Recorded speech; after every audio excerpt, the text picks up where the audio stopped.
भगवान श्री कृष्ण के जन्म से लेकर कंस की मृत्यु तक की कथा महाभारत और श्रीमद् भागवत पुराण में विस्तृत से वर्णित है। यह कथा अन्याय अत्याचार के विरुद्ध धर्म और सत्य की विजय का प्रतीक है। भगवान श्री कृष्ण का जन्म द्वापर युग में मथुरा नगरी के कारागार में हुआ था।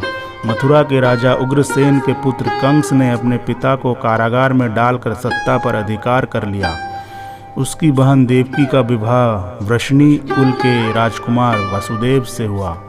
विवाह के समय आकाशवाणी हुई कि देवकी का 8वां पुत्र कंस का अंत करेगा। यह सुनकर कंस ने देवकी और वासुदेव को कारागार में डाल दिया और उनके 7 संतानों को जन्म लेते ही मार दिया।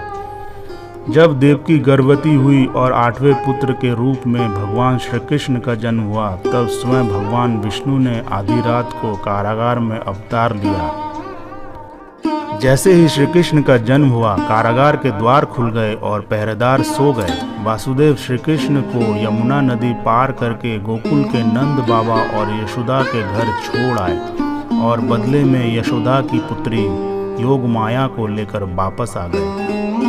गोकुल में श्री कृष्ण का पालन पोषण हुआ। यहाँ उन्होंने कई अद्भुत लीलाएं की।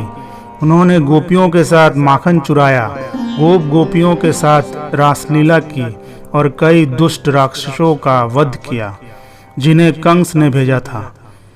इनमें मुख्य रूप से पूतना, शाक्टासुर और तृणाव्रत राक्षस शामिल थे। कंस ने पूतना नाम की राक्षसी को कृष्ण को मारने भेजा। उसने दूध पिलाने का बहाना बनाकर कृष्ण को विष दिया, परंतु श्री कृष्ण ने उसकी जान ले ली। एक बार एक बैलगाड़ी के रूप में प्रकट राक्षस शाक्टासुर को भी कृष्ण ने खेल खेल में मार दिया। कृष्ण की यह बाल लीला गोपियों के बीच बहुत प्रसिद्ध थी।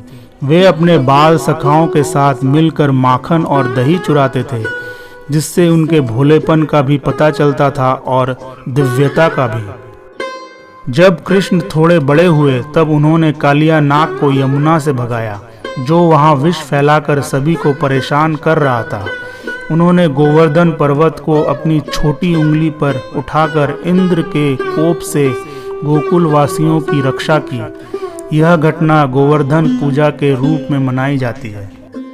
जब कंस को पता चला कि गोकुल में नंद बाबा के घर रहने वाला कृष्ण ही उसका विनाश करेगा, तो उसने कई असुरों को भेजा, लेकिन वे सभी असुर श्री कृष्ण द्वारा मारे गए। अंत में कंस ने अक्रूर नामक अपने मंत्री को गोकुल भेजा और कृष्ण और बलराम को मथुरा बुला लिया। मथुरा में कंस ने एक धृत योजना बनाई। उसने कृष्ण और बलराम को मारने के लिए अखाड़े में कई शक्तिशाली पहलवानों से कुश्ती का आयोजन किया। कृष्ण और बलराम ने उन सभी पहलवानों को परास्त कर दिया।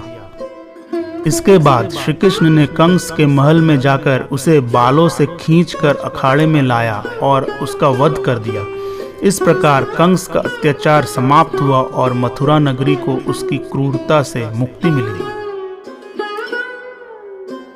दोस्तों, यह कहानी हमें यह सिखाती है कि सत्य और धर्म की हमेशा विजय होती है। अत्याचार और अन्याय का अंत निश्चित है। भगवान हमेशा अपने भक्तों की रक्षा करते हैं। सच्चाई और न्याय के लिए लड़ना महत्वपूर्ण है। शक्ति और साहस से हम किसी भी चुनौती का सामना कर सकते हैं। यह कहानी हमें प्रेरित करती है कि हम अपने जीवन में सत्य, धर्म और न्याय के मार्ग पर चलें और अत्याचार और अन्याय के विरुद्ध खड़े हों।